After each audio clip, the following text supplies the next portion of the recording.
यार की जमाना सी साडा भी ना। छोटे होंदे सी अब्बा जी कहते थे पढ़ लै, अम्मा जी कहते थे पढ़ लै, कोई टॉय खिलौना असी मंग लिए कहते पढ़ लै पहले पुत्र पढ़ लै, पढ़ लेंगा तो कुछ बन जाएगा। पढ़ पढ़ पढ़ पढ़ नहीं पढ़ते मार खाते, स्कूल जाते मार खाते, घर आते फिर मार खाते, फिर जाते फिर मार आते खाते मारते असी बड़े हो गए, पढ़ लिख गए जी पढ़ लिख गए। छोटा होंदा सी ना मैं एक गल याद सोचता होंदा सी यार मैं बड़ा होवांगा, मेरा ब्याह होएगा तो मेरे बच्चे होणगे तो मैं सारा बदला लवांगा। फिर वो वक्त आया, मेरा ब्याह होया, आय हाय हाय, फिर बच्चा भी होया, मुंडा होया मुंडा। फिर मैं बड़ा दिल खुश होया, लड्डू फुटे मेरे, यार ऐ स्कूल जाएगा ना तो मैं दी मिच कुटनी पकड़ के मारांगा सही कुटांगा, लेकिन नहीं।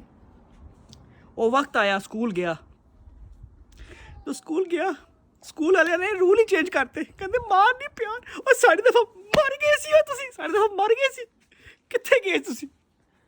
हुण कहते मार नहीं प्यार, गर्मियों की छुट्टियों में काम नहीं मिलता इनको एंजॉयमेंट मिलती है। कहते बच्चों को आपने काम नहीं देना, एंजॉय कराओ। और आजकल की जो बड़े टीचर हैं उनको काम मिलता है छुट्टियों का, गर्मियों की छुट्टियों का काम मिलता है, और सानू